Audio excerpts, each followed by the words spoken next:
आजी पंजाला मतदान करा झालं का वरती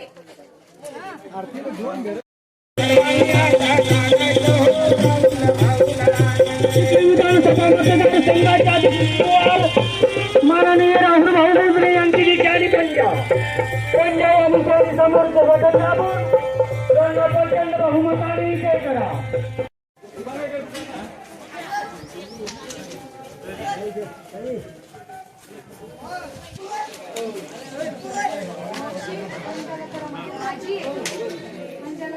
नमस्कार, जय हिंद, जय महाराष्ट्र. आरबी मराठी संवाद मध्ये सर्व दर्शकांचं मनपूर्वक स्वागत. आज आपण चिखली मतदारसंघातील येवता या गावी आहोत. इथे येण्याचं कारण असं आहे की प्रचार यंत्रणा या ठिकाणी सुरू आहे आणि विविध पक्षाचे घटक पक्षाचे उमेदवार या ठिकाणी प्रचार या ठिकाणी करायला फिरतायत. परंतु आज जे महाविकास आघाडीचे उमेदवार जे आहेत आदरणीय राहुल भाऊ बोंद्रे यांच्या अर्धांगिनी व त्यांची जे मैत्रिणी या ठिकाणी प्रचार करताना आपल्याला दिसत आहेत. त्यांचं काम म्हणजे सामाजिक दायित्व. ते नेहमी या ठिकाणी त्या कार्यक्रमाच्या माध्यमातून त्या चळवळीच्या माध्यमातून पुढे आलेले आहेत आणि आज कुठेतरी या ठिकाणी गोरगरीब जी जनता आहे, दुर्बल घटकातली जी जनता आहे, त्या जनतेला कुठेतरी या ठिकाणी न्याय मिळावा आणि ते चांगला लोकप्रतिनिधी विधानसभेमध्ये या ठिकाणी पाठवावा याच हेतूने ही प्रचार यंत्रणा या ठिकाणी आपल्याला दिसते. तर काय सांगणार आज या ठिकाणी आदरणीय राहुल बोंद्रे यांच्या प्रचारादरम्यान आपण फिरतायत? आज आता पहिले आम्ही म्हणजे येवता गावामध्ये आलो. या गावामधला जो उत्साह आहे म्हणजे केळवत सर्कल आम्ही करतोय. तर आमच्यासोबत ज्योतिताई खेडेकर आहेत, आमच्या सर्व मैत्रिणी आहे, शोभाताई सवडतकर, आपल्या खडसनताई आहेत. गावातील प्रचंड महिला शक्ती ही सोबत आहे आणि ज्यावेळेस आम्ही गावागावामध्ये जातो त्यावेळेस लोकांचा जो उत्साह आहे तो आम्हाला बघितल्यावर खरंच असं जाणवतंय की प्रत्येक जनतेच्या हृदयामध्ये आदरणीय राहुलजी बोंद्रे हे म्हणजे वसलेले आहेत आणि मनामनामध्ये प्रत्येकाच्या राहुलजी बोंद्रे आहेत. त्यामुळे आतापर्यंत राहुलजी बोंद्रेंनी जे काम केलेलं आहे जनतेचं, ते काम आम्हाला या प्रचाराच्या दरम्यान लोकांच्या म्हणजे मुखातून ऐकायला मिळते की ताई आमचं हे काम भाऊनीच केलं. म्हणजे असे प्रत्येक व्यक्ती आता मला आतापर्यंत जे गावागावात चिखली शहरात फिरली तर त्यावेळेस मला जाणवलं की कामाची पावती ही लोक आम्हाला देत आहे. म्हणजे आम्ही जरी विसरलो की आम्ही हे काम केलं तरी ते आम्हाला आठवण करून देतात. फक्त आदरणीय राहुलजी बोंद्रेंनी कुठेही जास्त पब्लिसिटी केली नाही, कामं केलेले असताना कुठेही बोर्ड लावले नाही. त्यावेळेस त्या गावात गेल्यावर ती जनता आम्हाला सांगते की भाऊंनी हे आम्हाला सभा मंडप दिलं. त्यावेळेस आम्हाला कळते की हे आपलं काम आहे. म्हणजे हृदयामध्ये प्रत्येकाच्या आदरणीय राहुलजी बोंद्रे आहेत आणि हे 20 तारखेचं मतदान झाल्यावर 23 तारखेला त्याचा रिझल्ट आपल्याला सगळ्यांना बघायला मिळेल. आज सगळ्यांना एवढीच विनंती करते की तुमचं सर्वांचं जे मनामनामध्ये आदरणीय राहुलजींबद्दल प्रेम आहे, आदर आहे, सन्मान आहे, तो असाच प्रेम, सन्मान, आदर आम्ही निरंतर कायम ठेवू अशी आज सगळ्यांना ग्वाही देते आणि प्रत्येकाचे आशीर्वाद आदरणीय राहुलजींच्या पाठीशी मिळो अशी प्रत्येकाला विनंती करते. आपण या ठिकाणी सामाजिक चळवळीमध्ये या ठिकाणी सदैव अग्रेसर आहात. दारूबंदीचे विषय असतील, विविध विद्वांचे विषय असतील, विविध विषय घेऊन या ठिकाणी सातत्याने हिरकणी प्रतिष्ठानच्या माध्यमातून पुढे येत आहेत. आणि आज या ठिकाणी आपल्या आई समान ज्या मंडळी जी आहे, महिला भगिनी, आपल्याला आज एकतर आदरणीय राहुलजींचं जे काम आहे आणि त्यांनी जे मला सामाजिक कार्यामध्ये अग्रेसर केलंय, त्यात सगळ्यात महत्वाचा म्हणजे आमच्या मायमावल्यांचा जो मोठा प्रश्न आहे तो म्हणजे व्यसन. की आज प्रत्येक घरामधली महिला ही त्रस्त आहे. तिच्या घरामध्ये जे व्यसन म्हणजे वाढलेलं आहे, नवरा दारू पितो, मुलं दारूच्या आहारी गेले, त्यामुळे त्या महिलांचं दुःख कमी करण्याचं काम मी गेल्या 2009 पासून करतेय, दारूबंदीचं काम करत असताना. आणि निश्चित मला तो आनंद मिळतोय की त्या महिला, त्या मायमावल्यांचं जे दुःख आहे ते कमी करण्याचं काम मी माझ्या माध्यमातून केलं. त्याच्यामध्ये मला आदरणीय राहुलजींची साथ होती. नाही तर राजकीय व्यक्तींना दारूबंदीसाठी काम करणं म्हणजे खूप अवघड आहे.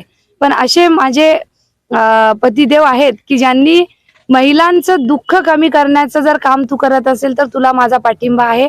आणि मला त्यांनी सदैव या कार्यामध्ये मदतच केलेली आहे.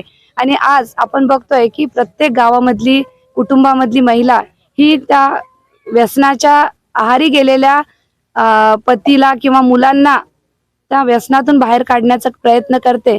पण माझं एकच म्हणणं आहे की आपल्या या 5 वर्षामध्ये जे व्यसन वाढलं आहे, त्या व्यसनाला खरं तर आपल्या आदरणीय लोकप्रतिनिधी श्वेताताई महाले या महिला आमदार होत्या आणि महिला आमदार असल्यामुळे त्यांनी महिलांचं दुःख जाणायला पाहिजे होतं.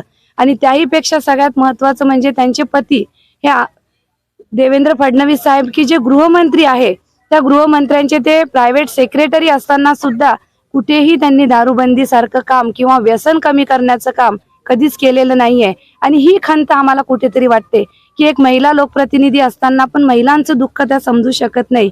पण त्या उलट आदरणीय राहुलजी ह्या सर्व माझ्या मायमावल्यांच्या म्हणजे या सर्व बहिणींचं दुःख त्यांना जाणवलं, त्यांना समजलं आणि त्यामुळेच व्यसन कमी करण्याचं काम आम्ही या माध्यमातून केलंय.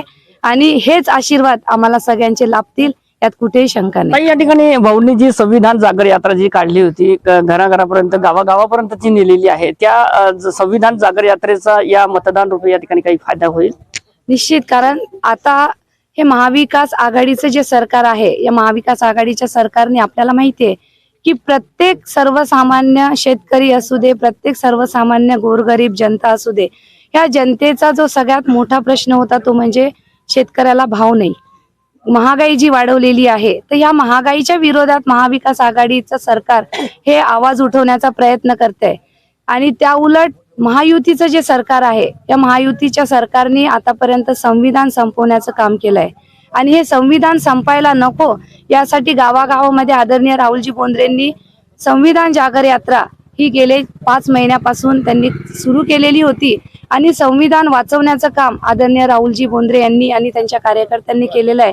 आणि आता आपले जे चिखलीचे जे मतदार आहेत मतदारसंघातले, त्या मतदारांचा मतदानाचा अधिकार संपवण्याचं हे असंवैधानिक कार्य सुद्धा या महायुतीच्या सरकारने करण्याचा प्रयत्न केला. आपल्या चिखली मतदारसंघामध्ये हे अतिशय असंवैधानिक कार्य करण्याचा प्रयत्न केला की मतदारांचे मतदार यादीतले नावं गहाळ करायचे, त्यांना मयत दाखवायचं आणि जे व्यक्ती जिवंत आहे त्यांना मृत घोषित करून त्यांचे नावं मतदार यादीतून काढले. म्हणजे असा असंवैधानिक अधिकार हा या महायुतीच्या लोकांनी करण्याचा प्रयत्न केला. तर आपली ही जनता ही जागृत आहे आणि आदरणीय राहुलजी हे जागृत असल्यामुळे या संपूर्ण मतदारांचं नाव हे त्या यादीतून गहाळ होण्यापासून वाचवलं.